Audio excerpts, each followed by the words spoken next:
এরা ধীরে সুস্থে সিদ্ধান্ত নিতে পারে, প্রত্যেকটি কাজের জন্য এদের একটা পরিকল্পনা থাকে, সহজে এরা কিন্তু ব্যর্থ হয় না।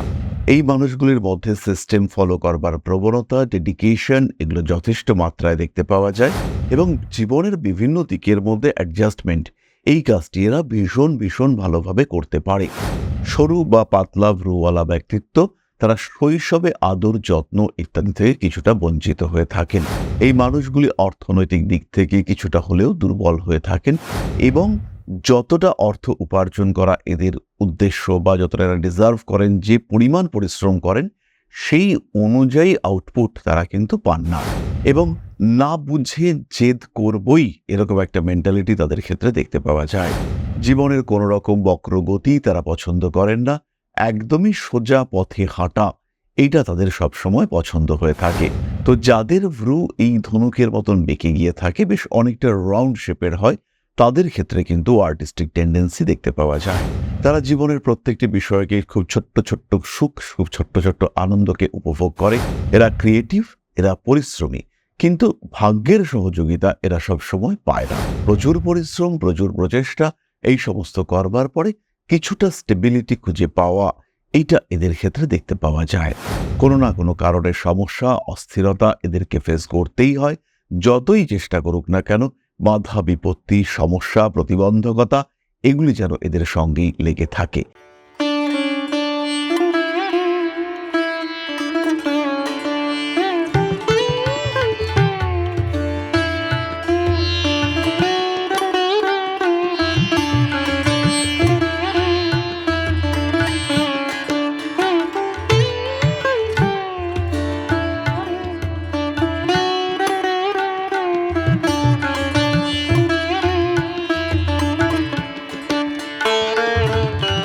নমস্কার, ঋষিবাণী ইনস্টিটিউট অফ ভেদিক অ্যাস্ট্রোলজির পক্ষ থেকে স্বাগত জানাই আজকের জ্যোতিষ আলোচনায়। আমি শান্তনু আপনাদের সঙ্গে। আলোচ্য বিষয় বিশুদ্ধ জ্যোতিষ এবং সামুদ্রিক শাস্ত্র। সামুদ্রিক শাস্ত্র অর্থাৎ আমাদের শরীরের গঠন এবং তার সঙ্গে আমাদের ভাগ্য, আমাদের চারিত্রিক বৈশিষ্ট্য, আমাদের কর্মা, এই সমস্ত বিষয়ের মেলবন্ধন করবার চেষ্টা, এবং সেটাই আজকে আমাদের আলোচ্য বিষয়। আজকে আমরা আলোচনা করব ভ্রু এবং তার গঠন নিয়ে। চোখের ঠিক ওপরে যে রোমশ অংশ আমাদের চোখের সৌন্দর্য বৃদ্ধি করে, সেটাই হচ্ছে আমাদের ভ্রু। এই ভ্রু আমাদের পার্সোনালিটি, আমাদের এক্সপ্রেশন এই বিষয়গুলোকে ইন্ডিকেট করে এবং এর মধ্যে কিন্তু অনেকটাই ভাগ্যের চাবিকাঠি, ভাগ্যের কথা লুকিয়ে থাকে। সেই বিষয়গুলো সম্পর্কেই আমরা আজকে জানব। আমরা বিভিন্ন ভ্রুযুক্ত মানুষ দেখতে পাই। কারোর ভ্রু ভীষণ মোটা, কারোর ভ্রু খুব পাতলা, কারোর ভ্রু পাতলা অথচ তার মধ্যে চুলের ঘনত্ব বেশি, কারোর ভ্রু জোড়া, কারোর ভ্রু অনেকটাই ডিস্ট্যান্সে রয়েছে। এই ধরনের বিভিন্ন গঠন আমরা ভ্রুর ক্ষেত্রে দেখতে পাই। তবে শুরুতেই বলি, কলকাতার সঙ্গে সঙ্গে এখন আমরা দুর্গাপুর এবং আগরতলাতেও থাকছি। যারা জন্মকুণ্ডলী কিংবা হস্তরেখা বিচার করাতে চাইছেন, তারা সরাসরি আমাদের সঙ্গে সংযুক্ত হতে পারেন। এবার আমরা চলে আসব মূল আলোচনা প্রসঙ্গে। ভ্রু যদি খুব মোটা হয়, খুব মোটা এবং বিস্তৃত ভ্রু হয় এবং তার সঙ্গে সঙ্গেই যদি চোয়ালের গঠন এটাও একটু চৌকো প্রকৃতির হয়, তাহলে সেই জাতক বা জাতিকার মানসিকতা সরল এবং পাশবিক প্রকৃতির হয়ে থাকে, বেশ উগ্র কিন্তু তীক্ষ্ণ বুদ্ধির অভাবযুক্ত। তবে ভ্রু যদি মোটা হয়, মোটামুটি সুন্দর হয় এবং জোড়া হয়, তার সঙ্গে চোয়াল যদি তীক্ষ্ণ টাইপের ছুঁচলো প্রকৃতির চোয়াল হয়, তারা শিল্প সাহিত্যের পূজারী হয়ে থাকে। তাদের মধ্যে বিপরীত লিঙ্গকে অ্যাট্রাক্ট করবার এক অদ্ভুত ক্ষমতা দেখতে পাওয়া যায়। তাদের মধ্যে কিছুটা হলেও কামুক প্রবৃত্তি বর্তমান থাকে। তাদের মধ্যে অ্যাটাচমেন্ট ক্রিয়েট করবার মেন্টালিটি এটাও ভীষণভাবে বাড়তে দেখতে পাওয়া যায়। এই সমস্ত মানুষগুলি অর্থনৈতিক দিক থেকে ভীষণ সমৃদ্ধ হয়ে থাকে। এরা বিলাসিতা পছন্দ করে এবং বহু ক্ষেত্রে দেখতে পাওয়া যায় বয়স বৃদ্ধির সাথে সাথে এই মানুষগুলির বিলাসিতাও বাড়ছে এবং শেষ বয়সে গিয়ে অর্থনৈতিক দিক থেকে এরা বেশ চাপের মধ্যেই পড়েছে। এটা কিন্তু আমরা বারবার দেখতে পাই। যাদের ভ্রু এবং চোখের ডিস্টেন্স অনেকটাই কম, অর্থাৎ খুব সহজেই চোখ খুললে পরেই যেন চোখের পাতা ভ্রুর কাছে চলে যাচ্ছে, সেই সমস্ত মানুষগুলি কিন্তু খুব বুদ্ধিমান প্রকৃতির এবং বাস্তববাদী হয়ে থাকে। এরা ধীরে সুস্থে সিদ্ধান্ত নিতে পারে, প্রত্যেকটি কাজের জন্য এদের একটা পরিকল্পনা থাকে, সহজে এরা কিন্তু ব্যর্থ হয় না। এদেরও অর্থভাগ্য ভালো, তবে পরিশ্রম অধিক করতে হয়। এরা বিলাসিতা যে অতিরিক্ত করে তা কিন্তু একেবারেই নয়। এই মানুষগুলির মধ্যে সিস্টেম ফলো করবার প্রবণতা, ডেডিকেশন এগুলো যথেষ্ট মাত্রায় দেখতে পাওয়া যায় এবং জীবনের বিভিন্ন দিকের মধ্যে অ্যাডজাস্টমেন্ট এই কাজটি এরা ভীষণ ভীষণ ভালোভাবে করতে পারে। এর ফলে এই মানুষগুলি কিন্তু ধীরে ধীরে নিজেদেরকে একটা শ্রেষ্ঠত্বের জায়গায় নিয়ে যেতে পারে।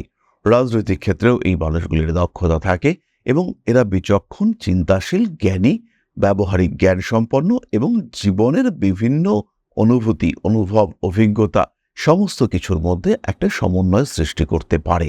কোনো জাতকের ভ্রু যদি তুলনামূলকভাবে পাতলা, খুব সরু হয়, তার মধ্যে রোমের সংখ্যা খুব কম হয়, সেই ক্ষেত্রে আত্মবিশ্বাসের অভাব নির্দেশ করে। এই ধরনের জাতক বা জাতিকা শৈশবে ভীষণ ভোগে, শারীরিক কষ্ট, মানসিক যন্ত্রণা ইত্যাদি এদের ক্ষেত্রে বাড়তে দেখতে পাওয়া যায়।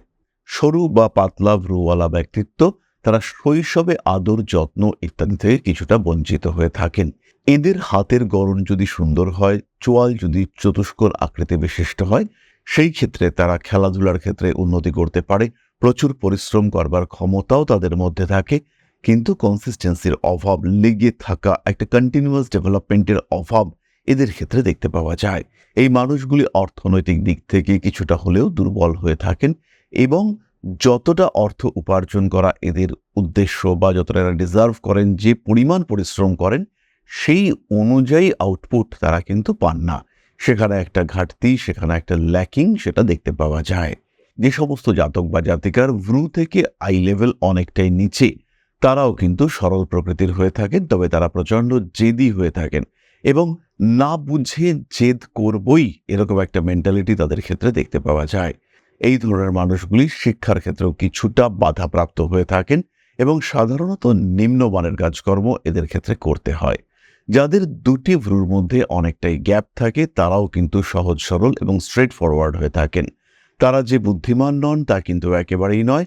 তারা যথেষ্ট বুদ্ধিমান, যথেষ্ট জ্ঞানী, পড়াশুনো ভীষণ ভালো করেন, কিন্তু তারা সরল পথে থাকতে পছন্দ করেন।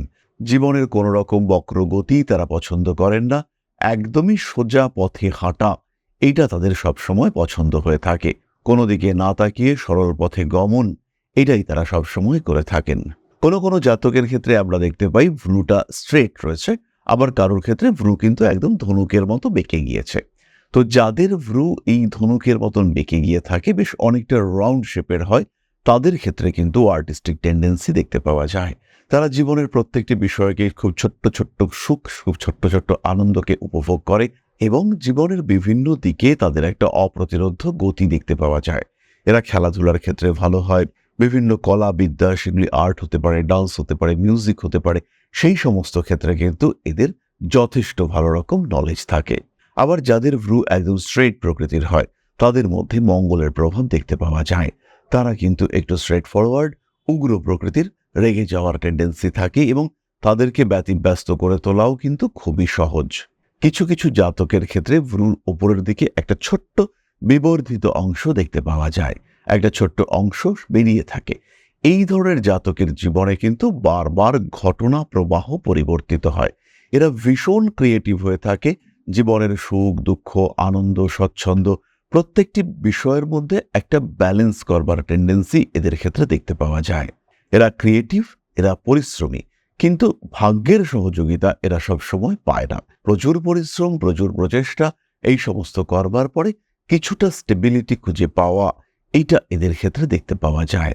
বাধা, বিপত্তি, সমস্যা, অশান্তি, অস্থিরতা যাই আসুক না কেন, এরা কিন্তু কম বেশি সেগুলিকে ট্যাকল করতে পারে। সিচুয়েশনকে নিয়ন্ত্রণে নিয়ে আসবার ক্ষমতা, এইটা এদের মধ্যে দেখতে পাওয়া যায়। এই বিষয়টি যেন এদের পেছন ছাড়তে চায় না। কোনো না কোনো কারণের সমস্যা, অস্থিরতা এদেরকে ফেস করতেই হয়। যতই চেষ্টা করুক না কেন, বাধা, বিপত্তি, সমস্যা, প্রতিবন্ধকতা এগুলি যেন এদের সঙ্গেই লেগে থাকে। এরা ভীষণ ভালো প্রেমিক হয়ে থাকে, ভীষণ রোমান্টিক প্রকৃতির এই মানুষগুলি। এদের মধ্যে বিপরীত লিঙ্গকে আকর্ষণ করবার ক্ষমতা অতিরিক্ত মাত্রায় দেখতে পাওয়া যায়। সুতরাং বিভিন্ন ধরনের ভ্রুর আকৃতি সম্পর্কে একটা সাধারণ ধারণা আমরা প্রাপ্ত হলাম। ভ্রু যদি সরল টাইপের হয়, অর্থাৎ স্ট্রেট প্রকৃতির হয়, সেই ক্ষেত্রে তাদের মধ্যে চাকুরি করার প্রবণতা জন্মায় এবং তারা পুলিশ, মিলিটারি, আর্মি বা প্রতিরক্ষা, প্রতিরোধ, দমকল এই ধরনের ডিসিপ্লিন ওরিয়েন্টেড চাকরিতে ভালো ফল করে থাকে। আবার ভ্রু যদি একটু বাঁকা প্রকৃতির হয় তাদের মধ্যে ব্যবসা করবার টেন্ডেন্সি বাড়তে দেখতে পাওয়া যায়। তাদের মধ্যে ক্রিয়েটিভিটি অনেকটাই বেশি হয়। ভ্রুর মধ্যে যদি অনেক গ্যাপ থাকে তারা জেদি হয়। ভ্রুর মধ্যে যদি গ্যাপ একদম কমে যায় তাহলেও তারা জেদি হয়। দুটোর ক্ষেত্রে একটা ছোট্ট পার্থক্য রয়েছে। যাদের ভ্রুতে গ্যাপ রয়েছে অনেক বেশি তারা তাদের জেদ প্রকাশ করে, কিন্তু যাদের ভ্রুর মধ্যে কোনো গ্যাপ নেই তারা তাদের জেদকে গোপন রেখে দেয় এবং যেটা নিজে ঠিক করে এক্স্যাক্টলি তারা সেই কাজটাই করে থাকে। আবার যাদের ভ্রুতে কাটা দাগ দেখতে পাওয়া যায় কিংবা কোনো গ্যাপ দেখতে পাওয়া যায় তারা কিন্তু খুব অল্প কারণেই অস্থির হয়ে ওঠে। তারা স্ট্রেস প্রেশার এগুলো ভীষণভাবে অ্যাভয়েড করে চলতে চায়। এই সমস্ত মানুষগুলির ক্ষেত্রে কিছু একটা অস্থিরতা কাজ করতে দেখতে পাওয়া যায়। মানসিক দিক থেকেও এরা বেশ দুশ্চিন্তাগ্রস্ত প্রকৃতির হয়ে থাকে। কখনো কখনো এই মানুষগুলি অর্থনৈতিক স্থিতাবস্থার অভাব ফেস করে। বেশ ভালো চলছিল, হঠাৎ করে চাকরিটা চলে গেল, এরকম একটা সিচুয়েশন এই মানুষগুলির ক্ষেত্রে দেখতে পাওয়া যায়। সুন্দর পরিবার চলছিল, হঠাৎ করেই কোনো একটা ঘটনা, তার ফলে কিন্তু সিস্টেমটা বিধ্বস্ত হলো। সুন্দর চলছিল সবকিছু, হঠাৎ করেই পরিবারে একটা ঘটনা ঘটলো এবং তার ফলে সমস্ত কিছু বিধ্বস্ত হয়ে গেল। এরকম ঘটনা কিন্তু এদের ক্ষেত্রে দেখতে পাওয়া যায়। সুতরাং ভ্রুর আকৃতি, আকার, গঠন, ঘনত্ব এগুলি আমাদের ভাগ্যের সঙ্গে ওতপ্রোতভাবে জড়িত। তাহলে আপনিও নিজের ভ্রুর সঙ্গে মিলিয়ে দেখুন কতটা ম্যাচ করলো, কতটা আপনার জীবনের সঙ্গে কানেক্ট করতে পারলো এই ভিডিওটি, অবশ্যই কমেন্ট করে জানান। তাহলে এবার আমরা চলে আসবো আলোচনার পরবর্তী পর্যায়ে, অর্থাৎ আপনাদের প্রশ্নে জ্যোতিষের উত্তর। তবে তার আগে ছোট্ট একটি বিষয় শেয়ার করতে চাইব। পরম ব্রহ্ম মিলন মঠ ও সেবাশ্রম অধ্যাত্ম, সেবা এবং প্রকৃতি পূজনে সম্পূর্ণ নিয়োজিত একটি সংস্থা। সম্পূর্ণ স্বেচ্ছাসেবী এবং সমাজ কল্যাণমূলক এই সংস্থা আমরা এগিয়ে চলেছি মানুষের পাশে দাঁড়ানোর লক্ষ্যে। এই প্রসঙ্গে দীর্ঘদিন ধরেই আমরা বিভিন্ন এলাকায় বেশ কিছু কাজ করে আসছি। আপনাদের সহযোগিতা, আপনাদের পাশে দাঁড়ানো, আপনাদের হাতে হাত মিলিয়ে এগিয়ে নিয়ে আসার চেষ্টা, আপনাদের সহযোগিতা, আপনাদের পাশে দাঁড়ানোর প্রয়াস, এই সমস্ত কিছুই আমাদেরকে এগিয়ে নিয়ে চলেছে। আমাদের পাথেয় হয়ে উঠেছে আপনাদের ভালোবাসা। বিগত বেশ কিছুদিন ধরেই আমরা বিভিন্ন অনগ্রসর এলাকায় কাজ করে চলেছি। কখনো আমরা শিশুদের মধ্যে শিক্ষা উপকরণ বিতরণ করেছি, কখনো আমরা পুজোর পোশাক বিতরণ করেছি, কখনো তাদের খাদ্যের ব্যবস্থা করেছি। আমরা কন্টিনিউয়াসলি তাদের পড়াশোনার জন্য 2টি ফ্রি কোচিং সেন্টার শুরু করেছি। তাদের মধ্যে ক্রিয়েটিভ অ্যাক্টিভিটিগুলিকে জাগ্রত করবার জন্য সম্পূর্ণ বিনামূল্য একটি নৃত্য শিক্ষা প্রশিক্ষণের ব্যবস্থা, সেটা আমরা করতে সক্ষম হয়েছি। এবং এই প্রত্যেকটি পদক্ষেপেই আমরা পেয়েছি আপনাদের সঙ্গ, আমরা পেয়েছি আপনাদের সহযোগিতা, আমরা পেয়েছি আপনাদের ভালোবাসা। আমরা শীতকালে কম্বল বিতরণ করেছি, আমরা মায়েদের মধ্যে খাদ্য উপকরণ, পুষ্টি উপকরণ বিতরণ করেছি, আমরা বিতরণ করেছি ডেঙ্গুর সময় প্রচুর মশারি। এই প্রত্যেকটি কাজেই আপনারা ছিলেন আমাদের পাশে। বর্তমানে মানুষের ভালোবাসায় আমরা ধীরে ধীরে আরেকটু বড় হয়ে উঠছি। এই অবস্থায় বর্তমান পরিস্থিতিতে এই কাজগুলিকে আরো এগিয়ে নিয়ে যাওয়ার জন্য, সুষ্ঠুভাবে করবার জন্য প্রয়োজন একটি পরিকাঠামো। তাই আমরা চিন্তাভাবনা করছি একটি আশ্রম ফরমেশনের, এবং এর জন্য প্রয়োজন জমি, এর জন্য প্রয়োজন পরিকাঠামো। তাই যারা আমাদের সাবস্ক্রাইবার রয়েছেন, যারা আমাদের ভিউয়ার রয়েছেন, যারা আমাদের ফলোয়ার রয়েছেন, যারা আমাদেরকে ভালোবাসেন, যারা আমাদের পাশে থাকেন, প্রত্যেকটি সহানুভূতিশীল মানুষের কাছে আমাদের অনুরোধ, সাধ্যমতো সামান্য পরিমাণে আপনারা এগিয়ে আসুন। বিন্দু বিন্দুতে সম্পূর্ণ হবে সিন্ধুর গঠন, তৈরি হবে পরম ব্রহ্মমিলন মঠ ও সেবাশ্রমের পরিকাঠামো। তাই যারা বিভিন্ন সময় বিভিন্ন অবস্থায় মানুষের পাশে গিয়ে দাঁড়ান, যারা প্রকৃতিকে ভালোবাসেন, যারা জীবনকে এগিয়ে নিয়ে যাওয়ার পথে অন্যকে সাহায্য করতে পছন্দ করেন, সেরকম প্রত্যেকটি মানুষের কাছে আমাদের সাধারণ অনুরোধ, আমাদের এই মহৎ উদ্দেশ্যকে সফল করে তুলবার জন্য যতটুকু সম্ভব, যতটুকু সাধ্য, অবশ্যই এগিয়ে আসুন, বাড়িয়ে দিন সামান্য সহযোগিতার হাত। অধ্যাত্ম, সেবা এবং প্রকৃতি পূজনের এই মহান কর্মে, মহান ব্রতে ব্রতী হয়েছি আমরা। আমাদের সঙ্গে হাতে হাত মিলিয়ে আপনারাও যতটুকু সম্ভব এগিয়ে আসুন। সবার প্রচেষ্টায় এই বিরাট কর্মযজ্ঞ সাফল্যমণ্ডিত হবে। সবাইকে জানাই অগ্রিম ধন্যবাদ।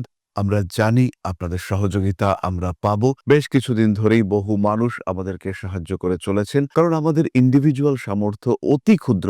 তার মাধ্যমে এই মহৎ কার্যগুলিকে সম্পূর্ণ করা সম্ভব নয়।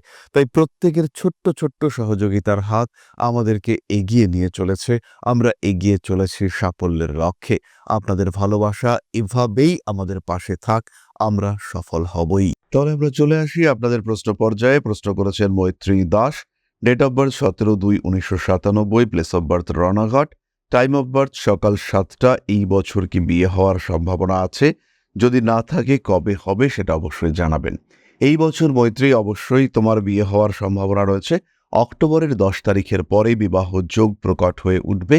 তবে এই যোগ কন্টিনিউ করবে 2027 সালের মার্চ মাস পর্যন্ত। তাই অবশ্যই তোমার বিয়ে হওয়ার সম্ভাবনা রয়েছে। নিশ্চিন্তে নির্ভাবনায় থাকা যায়। বিবাহিত জীবনও তোমার জন্য যথেষ্টই ভালো হতে চলেছে। সুতরাং দুশ্চিন্তা না করে নিজেকে ভালো রাখার প্রচেষ্টায় নিমগ্ন থাকা উচিত। তাহলে আজকের আলোচনা আমরা আর দীর্ঘায়িত করব না। সবাই সুস্থ থাকুন, ভালো থাকুন, বেশি বেশি করে সাবস্ক্রাইব করুন আমাদের এই ইউটিউব চ্যানেলগুলিকে। ফিরে আসব পরবর্তী আলোচনায়। মা শ্রী শ্রী আদিশক্তির আশীর্বাদ বর্ষিত হোক আপনাদের উপর। জয় মা আদিশক্তি। নমস্কার।